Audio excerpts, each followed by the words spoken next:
Hello दोस्तों, आप सभी का स्वागत है अपने YouTube channel V Study Point में। हमारे द्वारा बेस्ट करंट अफेयर्स की सीरीज कंटिन्यू है, जो कि UP PCS, UPSI, UP triple SC, SSC एवं अन्य एग्जाम के दृष्टिकोण से अति महत्वपूर्ण है। देखिए, इस वीडियो में हमारे द्वारा कुछ करंट के साथ स्टैटिक पोर्शन भी जोड़ा गया है, उसको भी बहुत अच्छे से देखेंगे। कल हमारे द्वारा आपको 2 क्वेश्चन दिए गए थे, उनका आंसर देख लेते हैं। हाल ही में शहरों में वन्य जीव और पारिस्थितिक पर्यटन को बढ़ाने के लिए किस शहर में वैश्विक वन्यजीव मेले का आयोजन किया गया है? तो इसका आंसर था दिल्ली। नेक्स्ट क्वेश्चन था, हाल ही में भारत के पहले इंटीग्रेटेड मोबिलिटी ऐप का क्या नाम है, जिसे प्रधानमंत्री नरेंद्र मोदी द्वारा लॉन्च किया गया है? तो इसका आंसर रहेगा मुंबई 1। आज की क्लास का पहला क्वेश्चन। देखिए, अभी तक हम नोबेल पुरस्कार देख चुके हैं। अब हम आज देखेंगे अर्थशास्त्र में नोबेल पुरस्कार 2025 प्राप्त हुआ है, जिसको हम ट्रिक के माध्यम से याद करने की कोशिश कर रहे हैं। तो देखिए, पहला जोएल मोकिर, फिलिप अगियन और पीटर होविट को अर्थशास्त्र में नोबेल पुरस्कार 2025 प्राप्त हुआ है। इसकी ट्रिक देखेंगे। देखिए, एक 3 दोस्त थे या 3 व्यक्ति थे, वह अर्थशास्त्र के ऊपर एक मूवी बना रहे थे। तो 3 व्यक्ति थे, वो अर्थशास्त्र के ऊपर एक मूवी या फिल्म बना रहे थे। तो सबसे पहले क्या किया उन्होंने, फिल्म बनाते हुए सर्वप्रथम उन्होंने उसका मॉक टेस्ट किया। मॉक टेस्ट होता है, तो सबसे पहले उन्होंने मॉक टेस्ट किया। तो मॉक टेस्ट से मतलब मौकिर हुआ। फिर उन्होंने उसमें क्या किया, जब उन्होंने देखा मॉक टेस्ट, तो क्या उन्होंने सोचा अभी इसमें कुछ ना कुछ कमी है, अभी हमारी फिल्म हिट नहीं हो पाएगी। तो उन्होंने उसमें कुछ अपडेट किया। अपडेट को हिंदी में क्या कहते हैं, अद्यतन। तो हिंदी में क्या कहते हैं, अद्यतन यानी अगियन। और उनकी बाद में वो मूवी क्या कर गई, हिट कर गई, मतलब होविट। तो 3 व्यक्ति थे। सर्वप्रथम उन्होंने क्या किया, अपनी मूवी के लिए मॉक टेस्ट किया। मॉक टेस्ट करने के उपरांत कुछ कमी रह गई, उसमें अपडेट किया, अद्यतन किया उसको। उसके बाद उनकी मूवी क्या कर गई, हिट कर गई, यानी पीटर होविट। तो इन 3 व्यक्तियों को अर्थशास्त्र में नोबेल पुरस्कार 2025 प्राप्त हुआ है। देख लेते हैं किस लिए दिया गया। मोकिर को तकनीकी प्रगति के माध्यम से सतत विकास के लिए आवश्यक शर्तों की पहचान करने के लिए दिया गया है, जबकि अगियन और होविट को संयुक्त रूप से रचनात्मक विनाश के माध्यम से सतत विकास के सिद्धांत के लिए दिया गया है। तो ध्यान देना। नेक्स्ट क्वेश्चन है, देखिए, हाल ही में ये क्वेश्चन बहुत ज़्यादा इंपॉर्टेंट है, स्टैटिक पोर्शन से भी और करंट के पोर्शन से भी। यहाँ से आपको 101% आपको क्वेश्चन अवश्य देखने को मिलेगा किसी न किसी एग्जाम में। तो यह महत्वपूर्ण है। तो देख लेते हैं क्या। हाल ही में वित्त मंत्रालय ने दक्षिणी ध्रुवीय क्षेत्र अंटार्कटिका में मैत्री द्वितीय नामक एक नए अनुसंधान केंद्र की स्थापना के लिए मंजूरी प्रदान की है। तो ध्यान देना, अंटार्कटिका में यह भारत का चौथा स्टेशन होगा। तो अब चौथा, मैत्री सेकंड है। 3 देखेंगे कौन कौन सा है। तो मंजूरी प्रदान की है, जो पूर्वी अंटार्कटिका में वर्ष 2029 तक पूर्ण रूप से कार्यरत होगा। तो पहला क्वेश्चन तो यही हुआ कि यह भारत का कौन सा अंटार्कटिक अनुसंधान अड्डा होगा। तो चौथा। और कहाँ पर होगा, पश्चिमी या पूर्वी अंटार्कटिका, पूर्वी अंटार्कटिका में होगा। और कब कार्यरत होगा, वर्ष 2029 तक। और इसकी जो लागत रहेगी, लगभग 2000 करोड़ रुपए की है लागत रहेगी इस परियोजना की। इसका पहला पॉइंट है, यह केंद्र भारत का चौथा अंटार्कटिक अनुसंधान अड्डा होगा, जो हमने अभी बताया आपको। इसका संचालन गोवा स्थित राष्ट्रीय ध्रुवीय और समुद्री अनुसंधान केंद्र द्वारा किया जाएगा।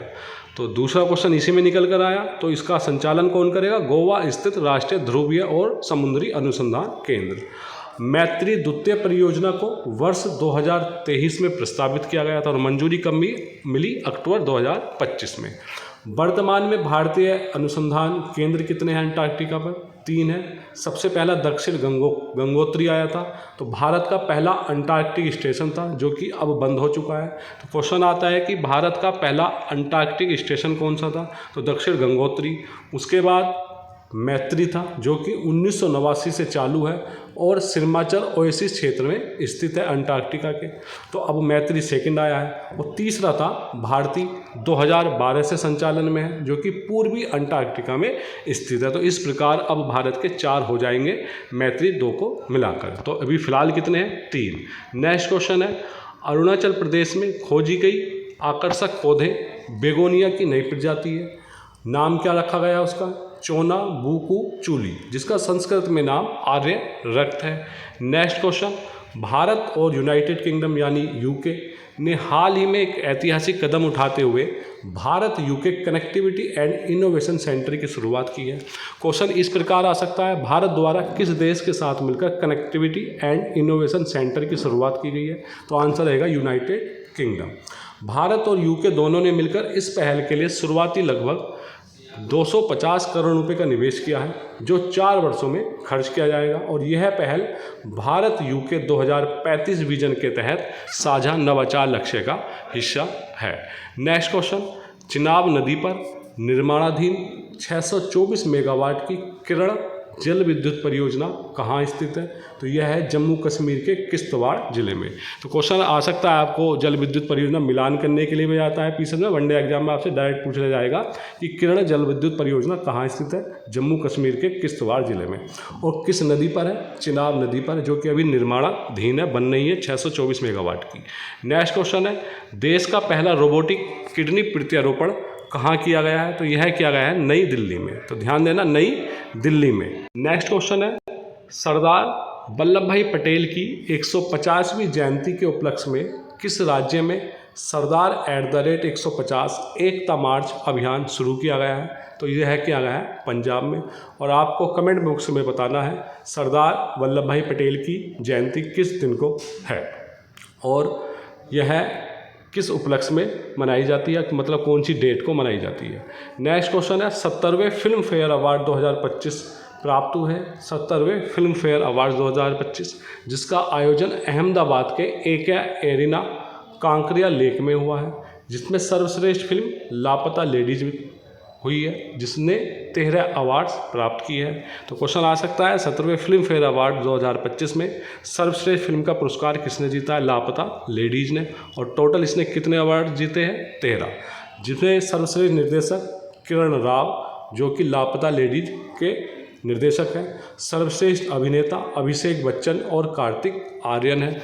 अभिषेक बच्चन किस मूवी के लिए? आई वांट टू टॉक, और कार्तिक आर्यन चंदू चैंपियन के लिए।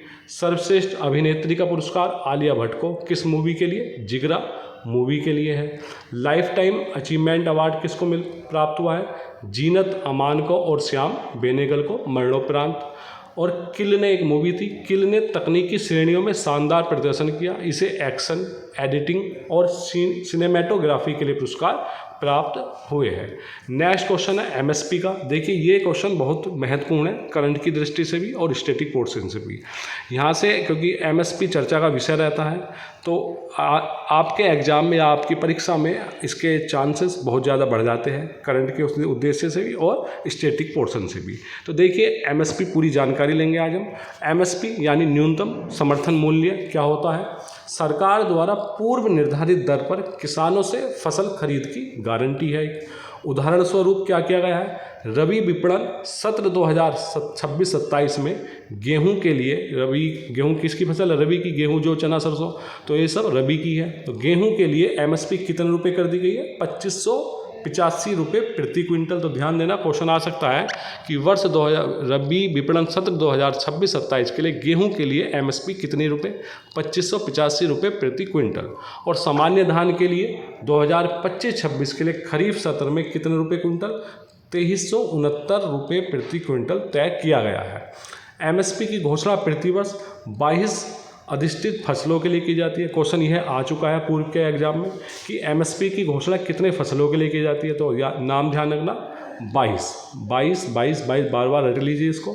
तो 22 अधिष्ठित फसलों के लिए की जाती है, जिसकी सिफारिश कृषि लागत एवं मूल्य आयोग यानी CACP द्वारा की जाती है। क्वेश्चन यह भी आ चुका है पीसीएस में कि एमएसपी की सिफारिश किसके द्वारा की जाती है? कृषि लागत एवं मूल्य आयोग द्वारा। और कितनी फसलों के लिए? 22 अधिष्ठित फसलों के लिए। एमएसपी को उत्पादन लागत से कम 1.5 गुना तय करने की नीति अपनाई गई है। तो कितने गुना? 1.5 गुना। और खरीफ 2025-26 के लिए जो सर्वाधिक वृद्धि हुई है नाइगर सीड के लिए है, उसके बाद रागी और उसके बाद कपास के लिए हुई है। सबसे अधिक लाभकारी मार्जिन किसको प्राप्त हुआ है? बाजरा और मक्का को। और रबी, ये गलत लिखा हुआ है, रबी कर लेना इसको, रबी लिखा हुआ है। रबी 2026-27 सर्वाधिक वृद्धि किसके लिए? सैफलावार और मसूर के लिए। देखिए पीएम आशा योजना पूछ ली जाती है इसमें, किस लिए है? तो ध्यान देना, एमएसपी को ज़मीन पर उतारने की व्यवस्था है इसमें। पीएम आशा योजना किससे संबंधित है? डायरेक्ट क्वेश्चन आ सकता है, तो ध्यान देना एमएसपी से, न्यूनतम समर्थन मूल्य से संबंधित है। पीएम आशा की फुल फॉर्म क्या है? प्रधानमंत्री अन्नदाता आय संरक्षण अभियान, जो कि वर्ष 2018 में शुरू की गई थी।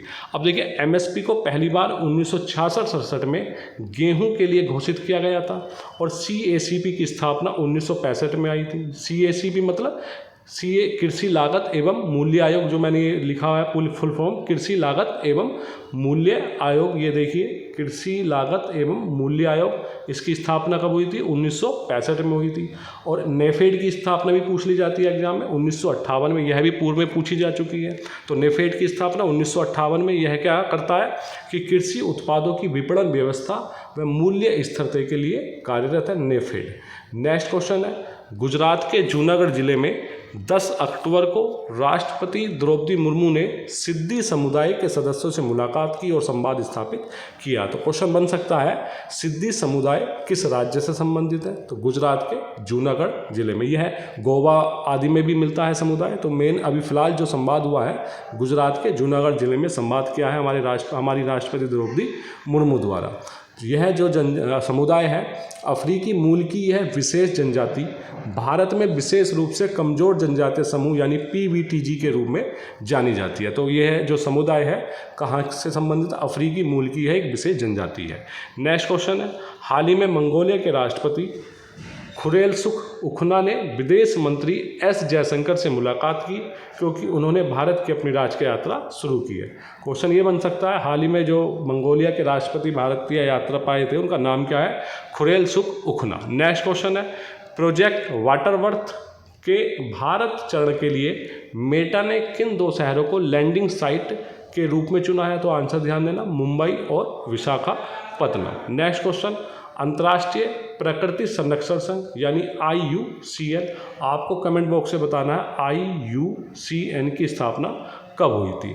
तो IUCN ने हरी समुद्री कछुए यानी किलोनिया माइडस की संरक्षण स्थिति को अति संकटग्रस्त से कम चिंता की श्रेणी में स्थानांतरित कर दिया है। नेक्स्ट क्वेश्चन है, भारत सरकार के सामाजिक न्याय और अधिकारिता मंत्रालय के अंतर्गत दिव्यांगजन सशक्तिकरण विभाग ने गोवा में आयोजित पर्पल फेस्ट के अवसर पर सुगम्य भारत ऐप का नया संस्करण लॉन्च किया है। तो क्वेश्चन आपसे डायरेक्ट पूछा जा सकता है, सुगम्य भारत ऐप किससे संबंधित है? तो ध्यान देना, दिव्यांगजनों से। तो यह दिव्यांगजनों के लिए डिजाइन किया गया डिजिटल प्लेटफॉर्म है और किस मंत्रालय के अंतर्गत आता है? सामाजिक न्याय और अधिकारिता मंत्रालय। और कहाँ पर किया गया है, किस अवसर पर? गोवा में आयोजित पर्पल फेस्ट के अवसर पर। आपके लिए आज के क्वेश्चन है, पहला क्वेश्चन है, सुप्रीम कोर्ट ने तमिलनाडु के करूर में हुई भगदड़ की घटना की जांच के लिए केंद्रीय अन्वेषण ब्यूरो यानी CBI को आदेश दिया है। CBI भारत सरकार के किस मंत्रालय के अंतर्गत कार्य करती है? इसी के साथ आपको बताना है CBI की स्थापना कब हुई थी और किस समिति की रिपोर्ट के आधार पर CBI की स्थापना की गई थी, जो हम पूर्व की वीडियो में आपको बता चुके हैं। दूसरा क्वेश्चन था, भारत ब्रिटेन द्विपक्षीय नौसैनिक अभ्यास एक्सरसाइज कॉन्कर 2025। तो एक क्वेश्चन यहीं से छिपा हुआ है आपका कि एक्सरसाइज कॉन्कर 2025 किन 2 देशों के मध्य होता है? भारत और ब्रिटेन की द्विपक्षीय नौसैनिक अभ्यास है, जो पहला संयुक्त कैडर स्ट्राइक ग्रुप संचालन है, कहाँ आयोजित हुआ है? तो आप दोनों क्वेश्चनों का आंसर हमें कमेंट बॉक्स से बताएंगे और हमारे इस वीडियो की PDF आप हमारे टेलीग्राम ग्रुप से प्राप्त कर सकते हैं, जिसका लिंक हमने डिस्क्रिप्शन में दे दिया है। तो दोस्तों, हमारे YouTube channel V Study Point को ढेर सारा प्यार दें, सब्सक्राइब करें, शेयर करें, लाइक करें। धन्यवाद।